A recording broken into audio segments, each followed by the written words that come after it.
할렐루야. 네, 감사함으로 하나님의 말씀을 우리의 온 심령에 받았습니다. 기도의 힘 이런 제목으로 같이 은혜 나누겠습니다. 오늘 함께 읽은 말씀은 에스더서입니다. 에스더서는 위기 앞에서 합심하여 기도할 때 어떤 일이 벌어지는가를 우리에게 보여주는 놀라운 책입니다.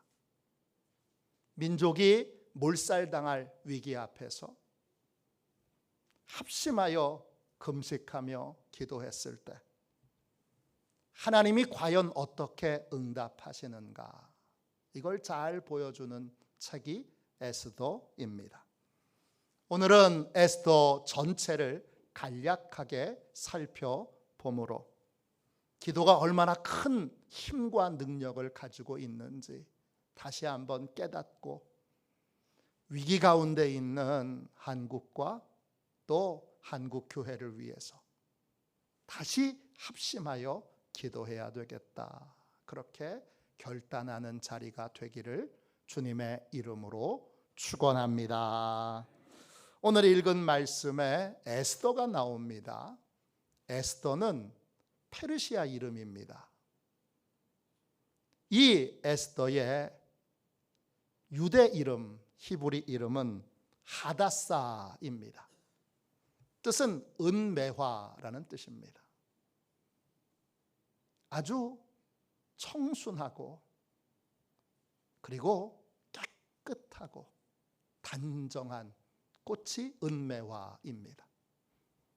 이 하다사가 이제 페르시아 이름을 갖게 되는데 그것이 에스테르, 바로 에스더가 됩니다. 뜻은 별이라는 뜻입니다. 하나님이 순결한 한 자매를, 순수하고 겸손한 한 자매를 하나님이 귀한 일에 별처럼 쓰셨습니다. 에스더의 아버지는 아비하일입니다.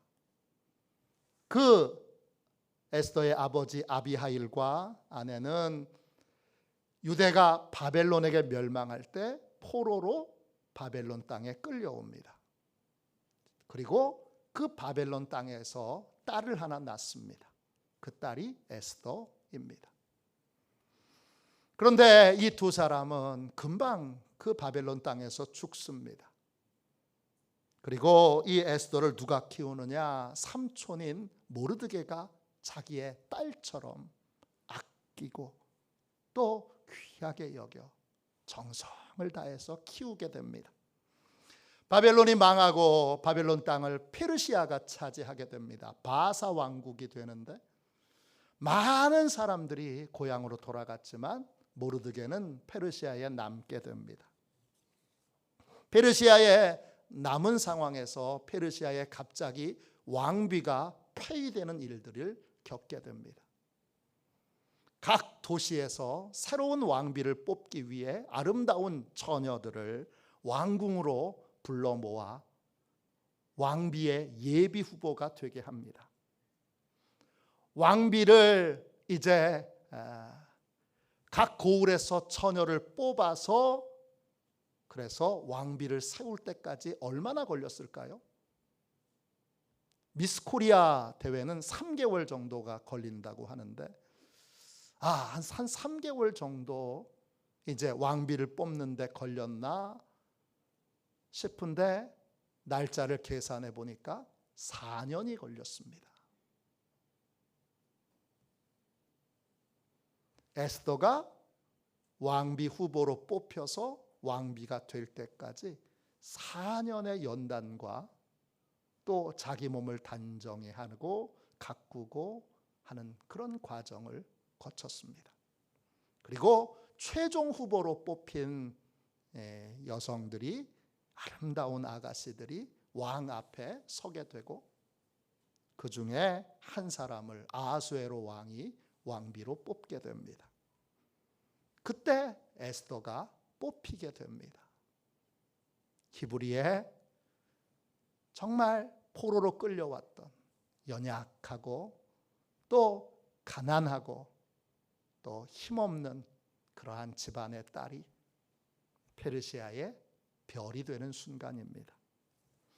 에스더가 왕비가 되고 나서 얼마 지나지 않아 페르시아에 살고 있는 유대인들에게 큰 고난이 닥치게 됩니다.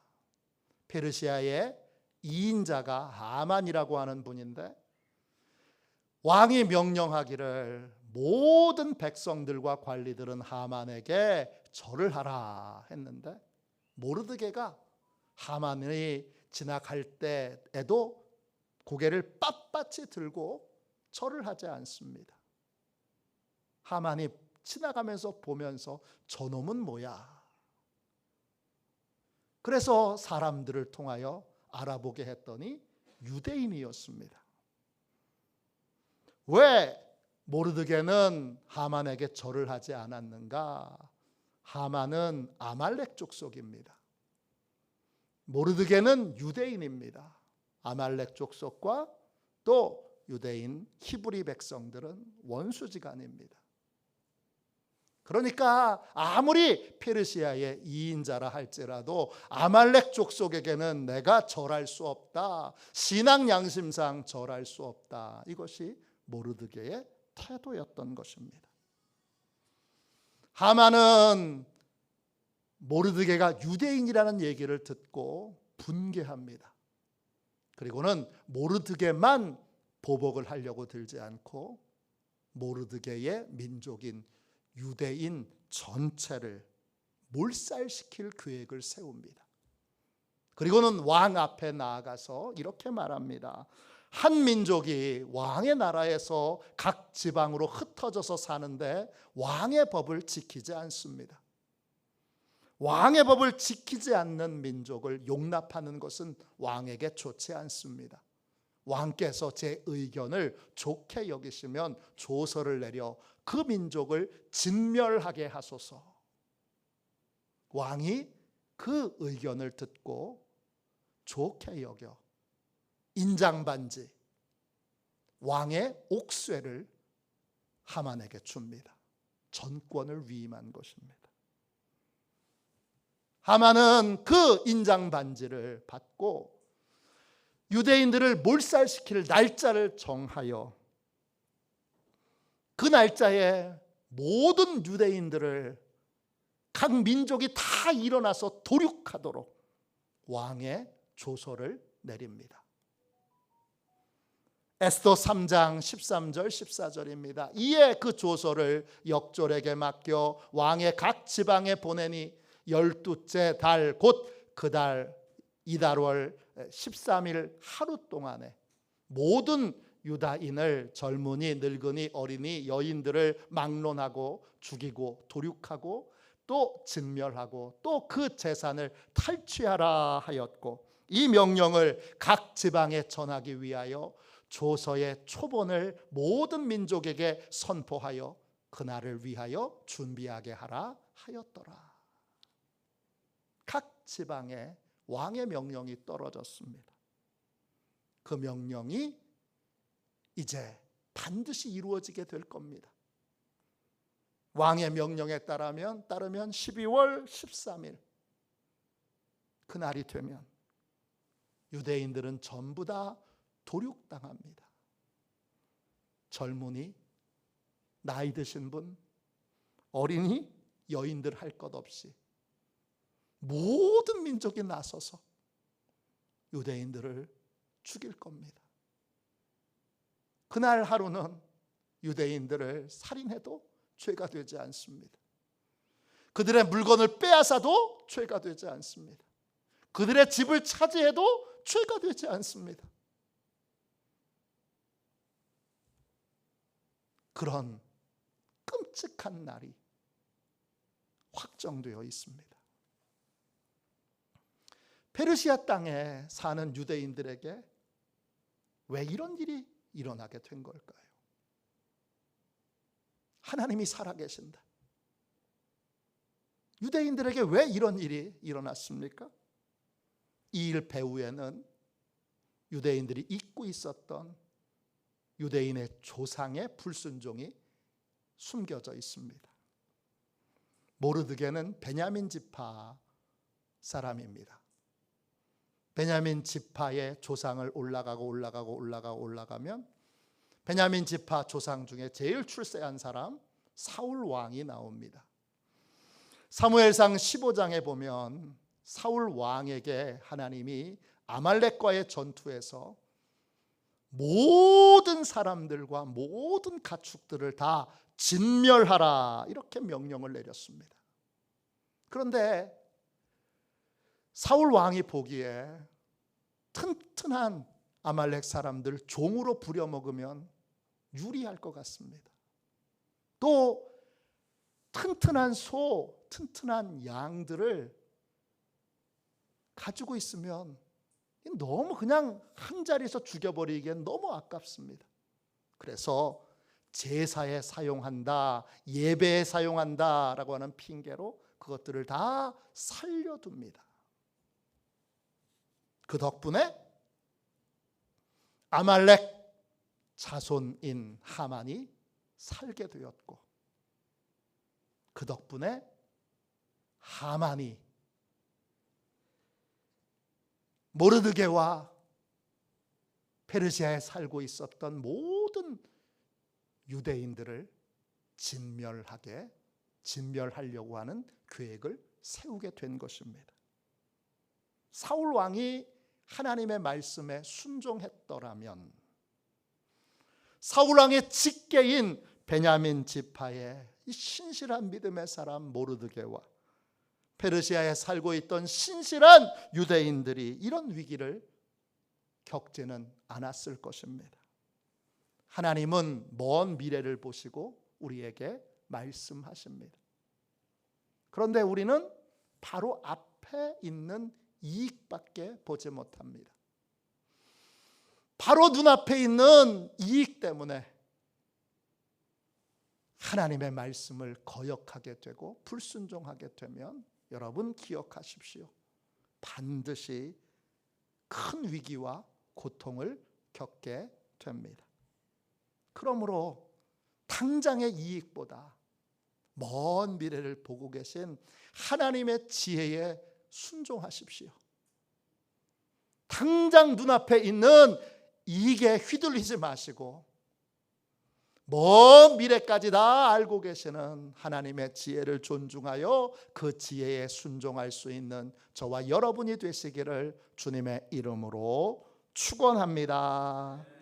페르시아에 살고 있던 유대인들이 모든 민족이 들고 일어나서 도륙을 당할 그러한 큰 위기 앞에 모르드게와 유대인들은 애통하며 금식하며 하나님께 울부짖기 시작합니다. 그 소식을 왕궁에서 에스더가 듣고 안타까운 마음으로 삼촌 금식하지 마세요 그러면서 에스더가 이 모르드게의 건강을 염려합니다. 그때 모르드게가 왕비인 에스더에게 전가를 보내서 왕에게 가서 이 끔찍한 도륙을 멈추게 해달라고 요청해달라 부탁합니다. 그런데 다시 왕비가 모르드게에게 전가를 보내서 삼촌이 이 왕궁의 법도를 알지 못해서 하시는 말씀인데 왕이 부르기 전에 왕비가 왕 앞에 함부로 나아가면 왕비라 할지라도 죽임을 당합니다. 이 말을 들은 모르드게가 다시 편지를 보냅니다. 그것이 에스더 4장 13절 14절입니다. 너는 왕궁에 있으니 모든 유다인 중에 홀로 목숨을 건지리라 생각하지 말라. 이때에 내가 만일 잠잠하여 말이 없으면 유다인은 다른 데로 말미암아 노임과 구원을 얻으려니와 너와 내 아버지 집은 멸망하리라. 내가 왕후의 자리를 얻은 것이 이때를 위함이 아닌지 누가 알겠느냐. 모르드게는 에스더에게 말합니다.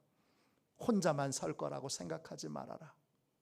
널 왕비로 세우신 분이 하나님이시고 이때를 위하여 이때에 쓰시기 위해서 너를 왕비로 세운 것이 아니겠느냐?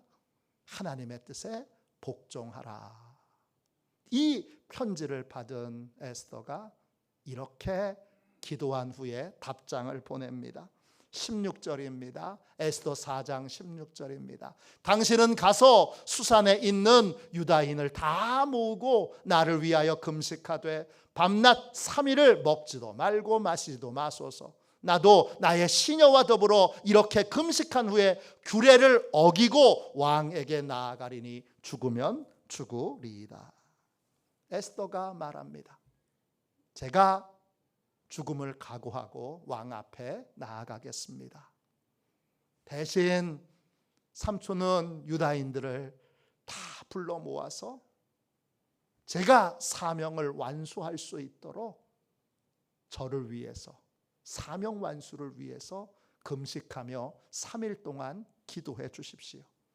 저도 제 시녀들과 함께 3일 동안 금식하고 그리고 민족을 구하기 위해 죽기를 각오하고 왕 앞에 나아가겠습니다. 민족이 몰살당할 위기 앞에서 왕비와 유대인 모두가 3일 동안을 합심하여 금식합니다. 자기 민족을 위하여, 자기 민족의 구원을 위하여 합심하여 기도할 때 어떤 일이 벌어질까요? 합심하여 하나님 앞에 부르짖어 기도할 때 하나님은 어떻게 응답하실까요? 하나님이 어떻게 응답하셨습니까? 5가지로 살펴보겠습니다. 나라와 민족을 위해서 기도할 때 하나님은 어떻게 응답하십니까? 첫 번째, 왕의 은혜를 얻게 하셨습니다. 페르시아의 법에는 왕이 부르지 않는데 왕비가 함부로 나서면 남녀를 불문하고 사형에 처하게 되어 있습니다. 에스더는 이 사실을 잘 알지만 죽음을 각오하고 간절히 기도한 다음에 왕 앞으로 나아갑니다. 어떻게 됐을까요? 하나님이 역사하셔서 왕의 마음을 부드럽게 하셨습니다. 그리고 왕의 은혜를 얻게 하셨습니다. 에스더 5장 2절입니다. 왕후 에스더가 뜰에 선 것을 본즉 매우 사랑스러움으로 손에 잡았던 금규를 그에게 내미니 에스더가 가까이 가서 금규 끝을 만진지라. 법을 어기고 갔는데 하나님이 왕의 마음을 부드럽게 하셔서 왕비를 보는 순간 너무나 사랑스럽게 느끼게 만들었습니다. 왕비의 태도가 무례한 태도로 느끼게 했더라면 죽을 수밖에 없는데 너무나 사랑스럽고 예쁩니다. 그래서 왕이 금지팡이를 내밉니다. 이건 왕비가 왕에게 오는 걸 허락한다는 뜻입니다. 간절한 기도는 왕의 은혜를 얻게 했습니다. 두 번째, 나라와 민족을 위해서 간절히 기도했더니 하나님이 어떻게 응답하셨습니까? 모르드게의 공로를 드러내셨습니다. 왕비 에스더가 찾아온 날 밤에 아수에로 왕이 잠을 자려고 하는데 침대에 누웠는데도 아무리 노력해도 잠을 이룰 수가 없습니다. 그래서 왕이 했던 기록물들을 다시 가져다가 신하에게 읽게 합니다. 그때 그 기록에 왕을 암살하려고 했던 그러한 암살하려고 하는 이 음모를 밝혀냈던 한 용감한 사람의 이야기가 기록되어 있습니다. 그 사람이 모르드게입니다. 모르드게는 왕을 구했지만 아무런 보상을 받지 못했습니다. 감춰져 있었던 모르드게의 의를 하나님이 드러내신 겁니다. 모르드게는 왕을 구한 사람이기에 함부로 죽일 수 없는 사람, 함부로 해칠 수 없는 사람임을 만천하에 드러내신 것입니다. 세 번째, 나라와 민족을 위해 간절히 기도할 때 하나님이 어떻게 응답하셨습니까? 에스더에게 말의 지혜를 갖게 하셨습니다. 에스더는 왕 앞에 나아갔을 때 수많은 신하가 있는 자리에서 자신이 할 말을 하지 않습니다. 그때는 말을 절제합니다. 왜 절제하죠? 신하들 중에는 하만을 쫓는 사람들이 많이 있었기 때문입니다. 만일에 그 자리에서 자신의 요구사항을 얘기했더라면 갑론을박 아주 치열한 논쟁을 벌이게 되고 결국 하만은 어떻게든지 자신의 주장을 끝까지 관철했을 것입니다. 하나님이 역사하셔서 지혜를 주셔서 이 에스더에게 말의 절제의 능력을 주십니다. 에스더는 그 자리에서 왕과 하만을 잔치자리에 초대한다는 말만 합니다. 그리고 첫 번째 잔치가 있던 자리에서도 왕과 하만이 있는 자리에서 또 본론을 꺼내지 않습니다. 한 번 더 잔치자리에 왕과 하만을 초대합니다. 이렇게 단계를 밟게 되면서 왕은 왕비가 도대체 하려고 하는 말이 뭔가 깊은 관심과 궁금증을 갖게 했습니다. 그리고 두 번째 잔치 자리가 됐을 때 비로소 에스더는 하만의 죄를 분명한 어조로 폭로하게 됩니다. 침묵하고 침묵한 다음에 나온 말에는 힘이 있습니다. 에스더 7장 5절 6절입니다. 아수에로 왕이 왕후 에스더에게 말하여 이르되 감히 이런 일을 심중에 품은 자가 누구며 그가 어디 있느냐 하니 에스더가 이르되 대적과 원수는 이 악한 하만이니이다 하니 하만이 왕과 왕후 앞에서 두려워하거늘.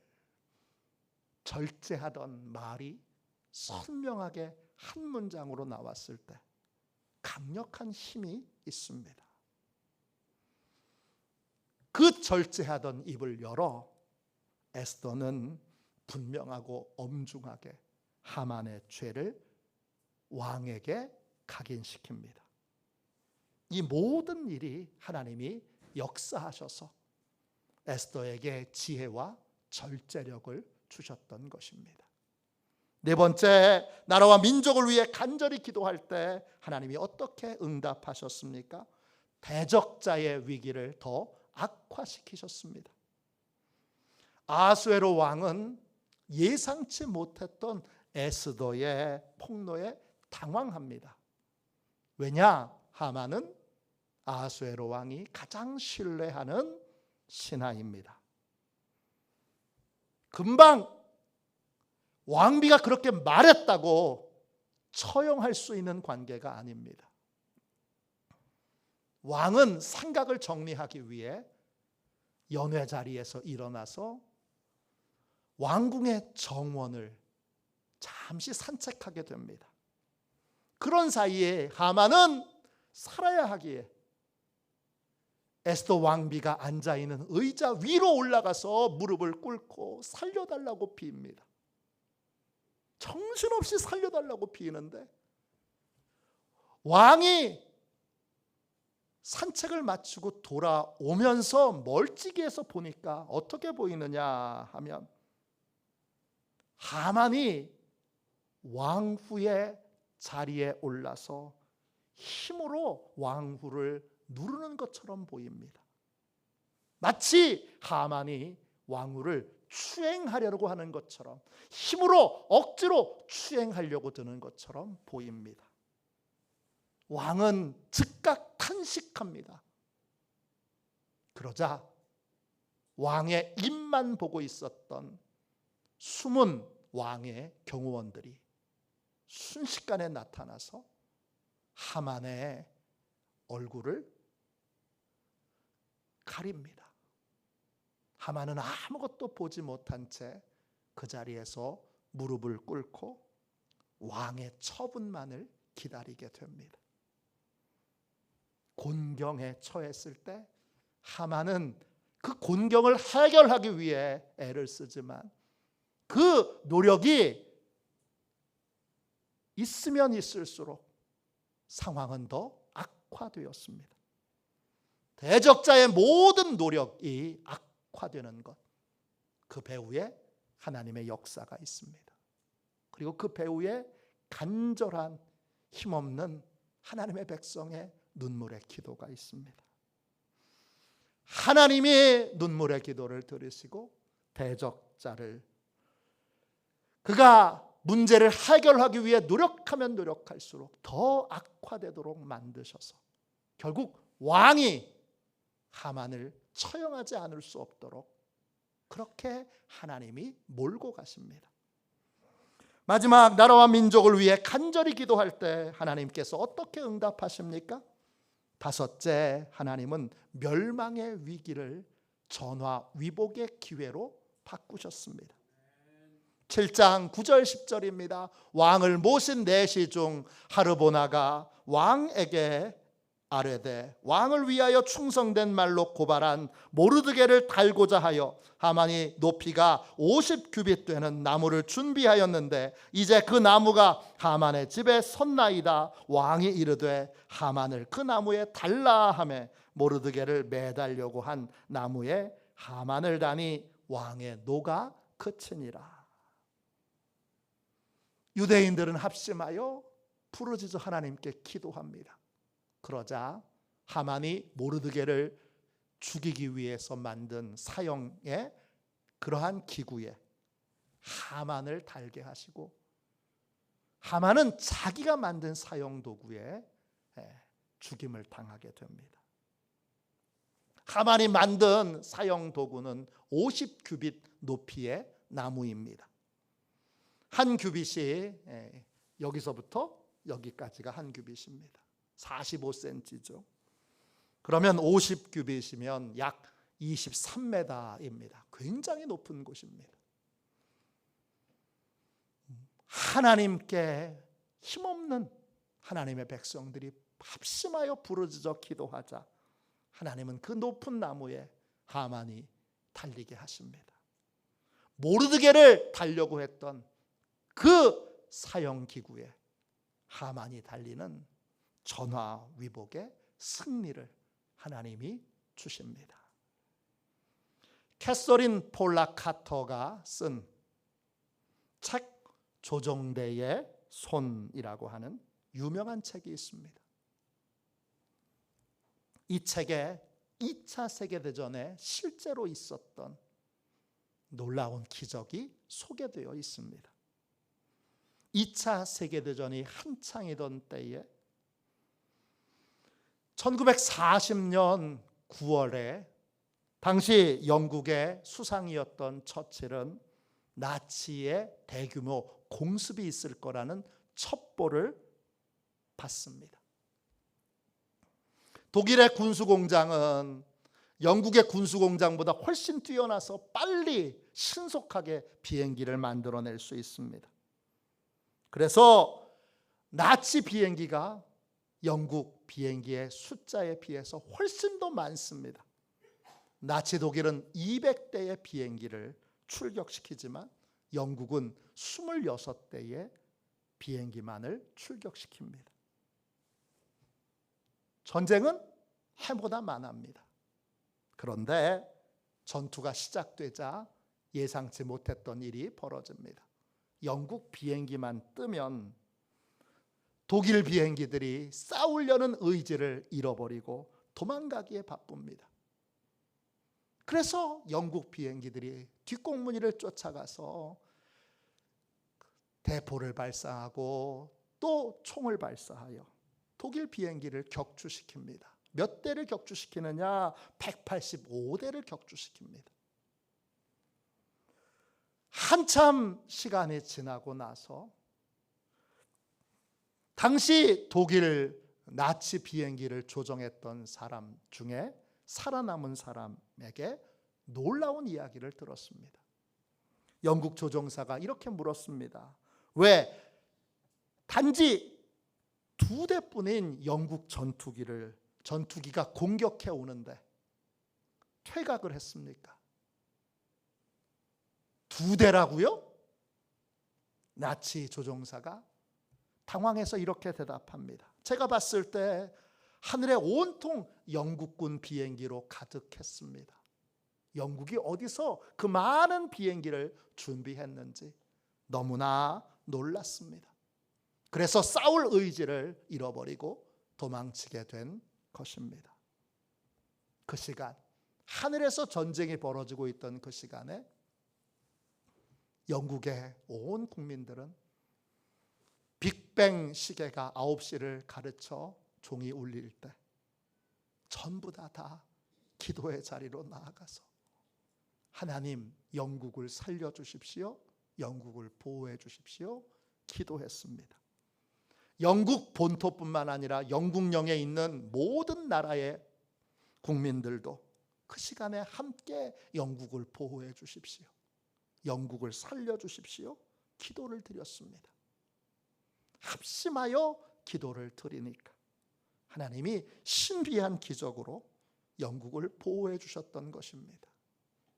한국 전쟁 때도 우리가 부산까지 피난 내려가서 부산에서 교회마다 또 해변마다 살려달라고 하는 우리 백성들의 합심 기도가 있어서 그 기도를 통하여 하나님이 전쟁을 역전시키는 기적을 베풀어 주셨습니다. 합심하여 기도하면 하나님이 기적을 베풀어 주십니다. 기적은 흔하게 일어나는 일이 아닙니다. 기적이 자주 일어나진 않죠. 기적은 하나님이 행하시는 놀라운 일이기 때문입니다. 기적은 언제 일어납니까? 우리가 합심하여 부르짖을 때 하나님이 기적을 베풀어 주십니다. 나라와 민족이 위기에 처해 있을 때 하나님은 기도하는 사람을 일으키십니다. 그리고 그 기도하는 사람이 합심하여 기도할 때 위기를 기회로 바꾸시는 은혜를, 또 절망을 소망으로 바꾸시는 기적을 우리에게 베풀어 주십니다. 기적의 모든 조건의 하나는 합심하여 부르짖어 기도하는 것입니다. 지금 나라가 위기라고 합니다. 위기인 것 같습니다. 큰일 난 것 같습니다. 어떤 분은 그냥 정부 욕이나 하고 또 걱정이나 하고 탄식만 하고 있는데 우리가 그래야 하겠습니까? 우리는 뭘 해야 되죠? 우리는 합심하여 기도해야 합니다. 하나님이 이 나라와 민족의 위기를 축복의 기회로 바꾸시도록 기도해야 합니다. 우리부터 기도합시다. 교회가 위기라고 합니다. 위기인 것 같습니다. 이럴 때 교회가 뭐가 문제인지, 뭐가 잘못됐는지 비판이나 하고 있어야 되겠습니까? 뭘 해야 됩니까? 어머니 교회가 다시 부흥할 수 있도록, 다시 생명의 능력을 회복할 수 있도록 기도해야 하지 않습니까? 우리가 합심하여 기도할 때 다시 부흥의 놀라운 축복이, 어린이들이, 청소년들이, 청년들이 빠글빠글한 그러한 교회가 다시 되지 않겠습니까? 그러한 놀라운 축복을 위하여 지금은 기도할 때이니 합심하여 이제는 기도의 자리에 나와 함께 기도하는, 금식하며 기도하고 부르짖어 기도하고 그리고 손을 들어 기도하는 저와 여러분이 되시기를 주님의 이름으로 축원합니다. 찬송가